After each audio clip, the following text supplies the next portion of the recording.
A few months ago, I met a civil servant who told me that as at the early 2000s, bought two plots of land in Guaripa, each for 800,000.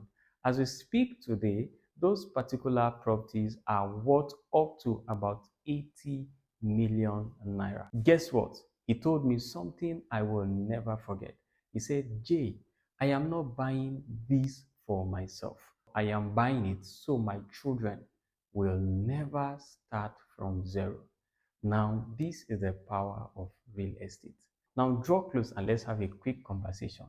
When people talk about generational wealth, I imagine a lot of people think that it's all about having millions or billions in your account. But that aside, that's not what generational wealth is. It starts small with a single wise decision that compounds over time. For instance, in Abuja, we have seen a family fortune being built on a single foundation that was set many, many years ago by their parents. And today, they are living massively and benefiting from that fortune that has been left by their father or parent. This is because, in comparison to the traditional savings account that can barely give you up to about 5% on interest on your savings, the real estate sector has the capacity to give you annually at about 15 to 30%, depending on the particular place where you chose to make the investment. Now, draw close. I'm going to share with you a few points on how you can build generational wealth such that those coming after you can leverage on it and wouldn't have to go through those things you went through. First, you need to understand what generational wealth means. It is not about money, it's about ownership. That is having assets that continue to appreciate, produce income, and has the ability to secure the family as time goes on. So, for instance, an apartment in Katampe, as we speak currently, earns about 3.5 to 5 million naira yearly, depending on furnishing, size, and number of bedrooms that it possesses or carries. Secondly, you must think beyond the now. This is how it works.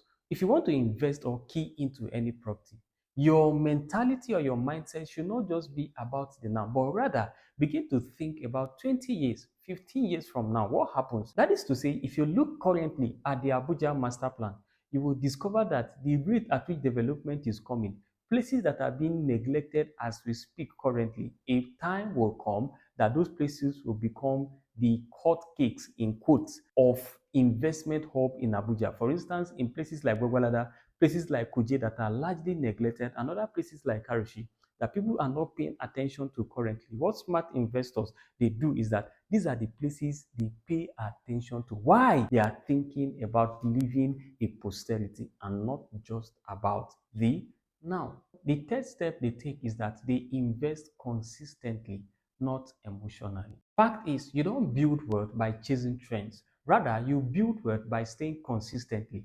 Imagine, even when you begin to invest 50,000 naira using the developer's plan or through a structured flexible payment plan, what happens is that it compounds eventually. And this is absolutely the right way to build wealth or living a generational legacy. I can tell you that I've seen so many individuals who retire with multiple assets to their name using such payment plan or structure. The last way to build generational wealth I'll be talking about today is pass it on the right way. Now, this is where so many investors get it right. So many persons invest but keep it secret from their family. In most cases, that may not be the right way to go. So as you are building your portfolio, ensure you have a family file or what we call a family trust. And then in other cases, ensure to draft a will because this will help protect your investment and to avoid unnecessary squabbles as time goes on. Now, I say this because so many families loses their assets because of no proper paper trail. So as you're making your investment, ensure that your documentations are intact and everything is well accounted for. Don't forget, building wealth is one half of it, and sustaining or maintaining and protecting this wealth is the other half of it. So, if you want your children to remember you for something, the right time to begin to build and to make that investment is now. So, plant something now that can grow while you sleep. And don't forget, real estate don't just build homes, it builds wealth, it builds legacy, and it also builds posterity. So start with what you have, but ensure you start today. So don't forget, I remain James, and I am your number one land banker right here in the very city of Abuja. Ensure to like, ensure to share, and also be a subscriber. And very importantly, turn on the notification bell so you can consistently receive notification from us as soon as any of our latest video drops. And do well to share this with somebody whom you think needs to hear and see this as well. Now, see you on the next one. Goodbye.